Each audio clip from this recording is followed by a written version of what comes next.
آئینی ترمیم کے حق میں ووٹ ڈالنے والے تحریک انصاف کے حمایت یافتہ آزاد امیدواران کون ہیں؟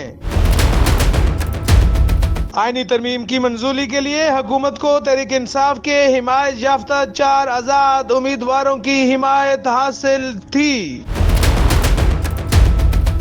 سینٹ اور قومی اسمبلی کی 26ویں آئینی ترمیم بل کو 2/3 اکثریت کے ساتھ منظور کر لیا گیا۔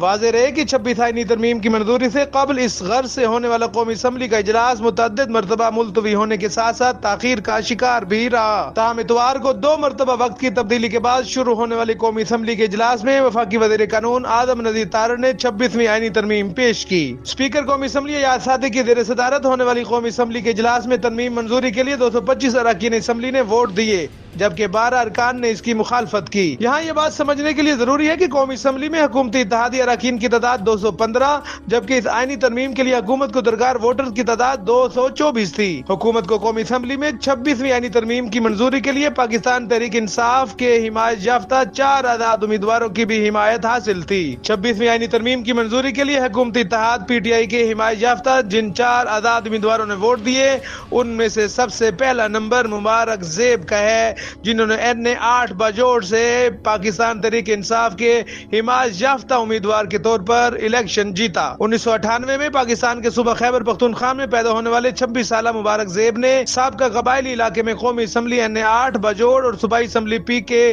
22 کے دونوں نشستوں پر کامیابی حاصل کی تھی۔ واضح رہے کہ 8 فروری کے عام انتخابات سے کچھ روز قبل NA8 باجوڑ کے امیدوار اور مبارک زیب کے بڑے بھائی ریحان زیب کو نامعلوم افراد نے فائرنگ کر کے قتل کر دیا تھا، جس کی وجہ سے اس حلقے میں الیکشن ملتوی کر دیا گیا تھا۔ اگرچہ انہوں نے اپنی انتخابی مہم میں سابق وزیر اعظم عمران خان کا نام اور تصویر استعمال کی، تاہم وہ پی ٹی آئی کی حمایت کے بغیر ہی بطور آزاد امیدوار جیت گئے۔ ان انتخابات میں پی ٹی آئی نے مبارک زیب کی بجائے کسی اور آزاد امیدوار کی حمایت کا اعلان کیا تھا۔ مبارک زیب کی کامیابی کے بعد پاکستان تحریک انصاف کے رہنماؤں نے عالمی میڈیا کو بتایا ہے کہ ہماری جماعت کی نااہلی ہے، غفلت ہے، ہم نے زمینی حقائق کو مکمل نظر انداز کر دیا تھا اور ریحان زیب کے بھائی کو ٹکٹ نہ دے کر ہم نے بہت بڑی غلطی کی اور جماعت کو اس بارے میں سوچنا چاہیے۔ مبارک زیب نے ایک سابق گورنر اور 4 سابق ارکان قومی اسمبلی کو عام انتخابات میں شکست دی۔ واضح رہے کہ اب 26ویں آئینی ترمیم کی منظوری کے بعد آج ایوان صدر میں تقریب ہوئی، جس میں صدر مملکت آصف علی زرداری اس ترمیم کو آئین کا حصہ بنانے کے لیے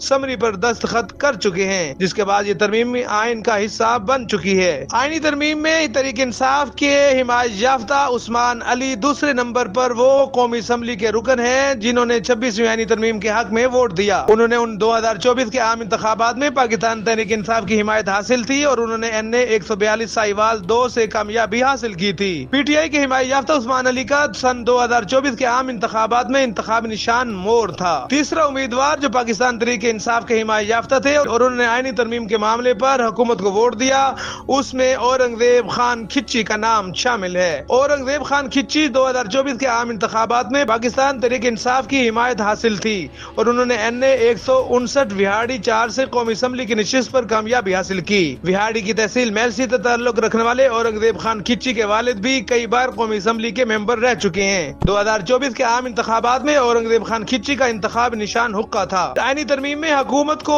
ووٹ دینے والے تحریک انصاف کی حمایت یافتہ اگلے نمبر پر ظہور قریشی ہیں۔ ظہور قریشی کو بھی 2024 کے عام انتخابات میں پاکستان تحریک انصاف کی حمایت حاصل تھی اور انہوں نے اس کی مدد سے NA146 خانیوال سے 3 کامیابیاں حاصل کی تھیں۔ تحریک انصاف کے حمایت یافتہ ان امیدواروں نے جنہوں نے حکومت کو آئینی ترمیم میں ووٹ دیا، اس وقت سوشل میڈیا کی شدید تنقید پر ہیں۔ Social media P T I کے حمایت یافتہ ان امیدواروں پر کڑی تنقید کر رہا ہے اور ان تمام لوگوں کو لوٹا لوٹا کہہ کر پکار رہا ہے۔